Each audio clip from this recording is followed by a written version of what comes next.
Yeah, I just want to welcome you all here to Ballygarvan Farm Limited here, Whelan Farm, I suppose we'll call it. Everyone. Yeah, well, this farm was originally an uncle's farm. It's not my home farm, and I came here about 30 years ago. We were milking around 16 cows at the time. That's what we came into, and as you know, we're in an era where there was milk quotas and all that sort of stuff. So we were primarily dairy and tillage farmers, and we have a tillage background. So over that time, then up to the time that quotas went, we were slowly expanding, I suppose, into the milk and getting less into the tillage. But even at that, when the quotas went, we were still only milking around 70 cows at the time, and but we had a land base for a lot more. So when the quotas went, it just gave us the opportunity to stretch our legs a bit. So here today we're milking 295 cows on this platform, and we're milking on 2 other platforms as well, within 10 miles of here. So yeah, we progressed nicely over that time. When you first come into it, lads are kind of maybe a bit starstruck, oh, big rotary milking parlour, but it's literally turn her on and start her spinning, and you just keep putting on clusters, and you know there's no missing cows or anything like that. It's very simple. And then even for myself, like if I'm off a weekend and I come in Monday morning, I'm able to look in on the computer and I'm able to see, say, all my cows are after milking the same. If a cow was starting to get sick or had mastitis, I'd be able to pick it up on the computer and she'd flash up, which, you know, is great, you know, ease of mind when you go away that you're able to see all them things, which is, you know, one of the main things that draws to it. Yeah, so when I go to Croatia this year, I'll be gone for 2 weeks. Stephen is coming out for a week as well, just to see what's happening out there. So yeah, so like milking in a rotary is so simple. Basically, 2 or 3 buttons and you're away. When you're done, it's another 2 buttons and you're finished. And you know, it's so simple. We have students coming in here every spring from Kildalton Ag College. And literally within a day, they're up and running and well out of the milk here on their own. So it's a simple setup and very easy to get people in. And as Stephen said earlier, it's great to attract staff to come in and casual milkers because it's so easy. Yeah, so every job we can do off the vet deck, we try to do. So be it the vaccinating, dosing, you know, we don't tail feint with the collars, but say all my AI is done off there, all the cow scanning, you know, it makes life quite a lot simpler when you don't have to round cows up into a crush and drive them in and hopping up and out over bars. Cows are just coming and all this work is going on when the milking is happening, which is a huge advantage time saving for us as well. And it's not even I can dose all my cows in the same time it takes me to milk, and everything is just done in the morning. It's not another 3-hour job we're going at in the middle of the day. It's just done and that's the end of it. Yeah, I suppose the first year we had the rotary, we didn't see, now it was a tougher year, we didn't see that huge improvement in yield, probably maybe 10 solids or 15 solids. The feed to yield, whilst well, I suppose we'll go back to how we started.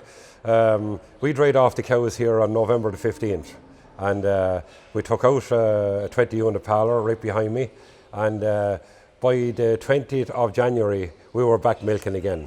Now we were back milking without feed to yield at the time, so the lads came in and put it in, and we just felt that when we settled down to a first full year of the rotary, which was the following year, that we did see a huge difference. And cows that were performing well, you know, milking 40-50 litres a day, they were getting well fed.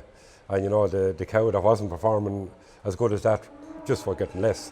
And we weren't feeding that much more meal overall, but the performance definitely raising the cows. Yeah, look, we hadn't dealt with FRS before that, so we were a little bit, that was a bit uncharted waters. We did speak to other people that had Parlours and were dealing with FRS, said they had no issues. So we have to say now 3 years in that we have no issues. Anytime we rang, they were there pretty prompt, or else they would talk you through it through the issue on the phone. But to be honest, we've had very little problems. You know, maybe a couple of teething issues starting off. That's kind of, par for the course, I think, with every parlour. But I have to say the transition into a new parlour for us was very smooth. And even like Stephen talked about training heifers, we never trained heifers as easy as we're doing at the moment. Never. They just walk on, put on the clusters and they go around, and we don't really see any more of them.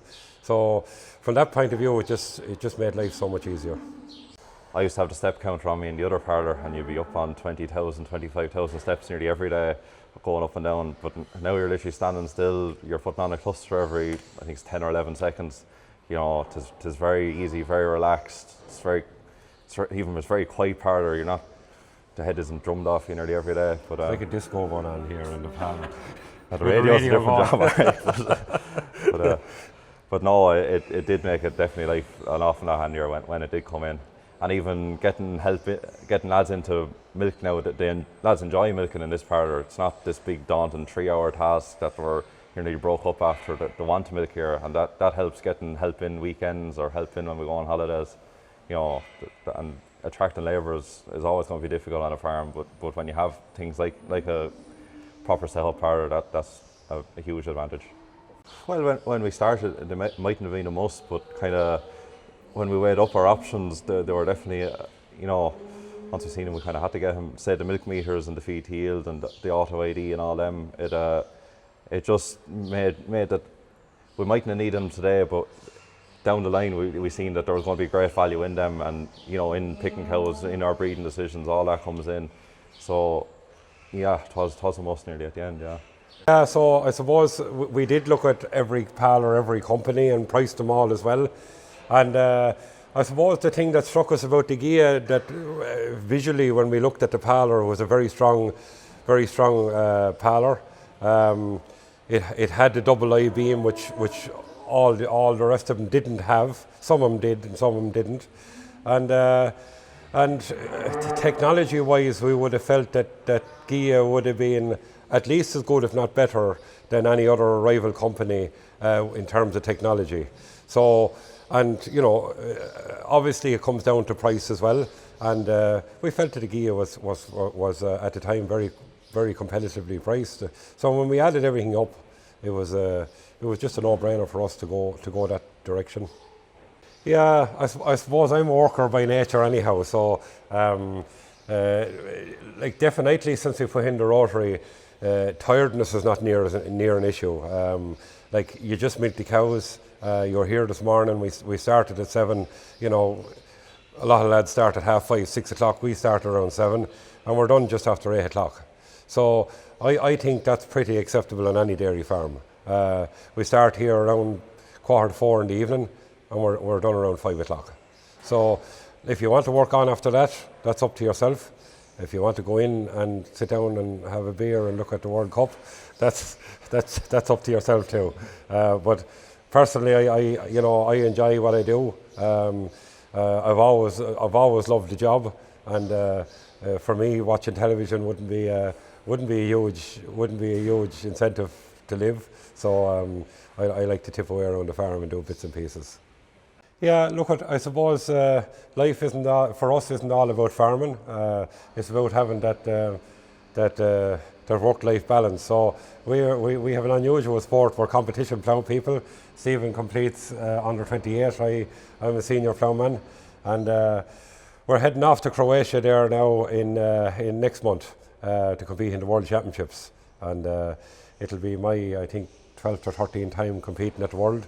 I was lucky enough to win 4 world titles in that time. So we're going back, and we'll have another go at it. Some serious competitors out at the World Championships, and looking forward to the challenge. We love a challenge here. We love a problem and trying to overcome that problem. So, and then when we're back, then we're not back a week. We'll be going to the National Ploughing Championships up in Tullamore.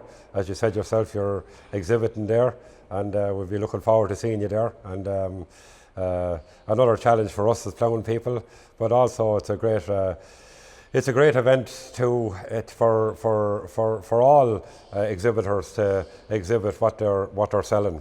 And you know, when you have a footfall of 250,000 people coming to the ploughing every year, what better way to get out amongst the rural community and exhibit what you do.